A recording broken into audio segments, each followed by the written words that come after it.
For question number 4, it's an application where we're going to be using proportions to solve for.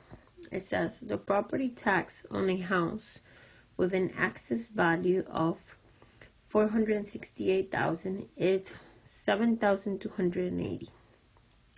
Determine the property tax on a house with an excess value of $603,000, assuming the same tax rate. So for this proportion, I want you to think about it that you want to do the value of the home equals the tax, and then on the borrowed you're going to do value again over tax. So the first says when the home value is this amount, the tax is this amount. And then when the home value is this amount, we don't know the tax, right? We don't know it. So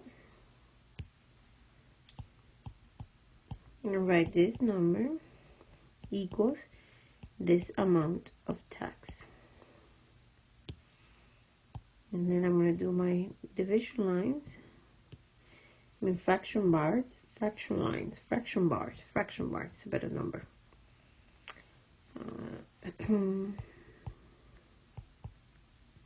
And then when we don't know something, we use x. Now, in order to solve this proportion, I always have trouble with this word, but it's like a cross multiply. So you're basically multiplying diagonally. See? It's a hard word for me to pronounce. Okay?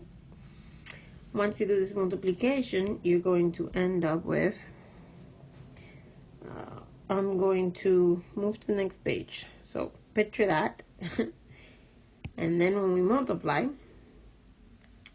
we get 468,000 equals a very, very big number. And I want you to be very careful when you're doing these multiplications and the long division, because it could get confusing. I myself, when I was doing it, I had to do it twice and then double check my work, because you could easily make a mistake. You have to be organized with your work. You want to make sure you line up the numbers, so don't make them like I did. I skipped one number and it was a total mistake. I had to do it all over again. Anyhow, so here we are. Once I cross multiply, let's go back to it. So I multiply the 468 times the x, and then the 603 times the 7,280. And that gave me this. Now, in order to solve for x, I'm going to divide both sides by the 468. That way I can leave the x by itself. And this cancels. X equals a very decent number, 9,380 for tax.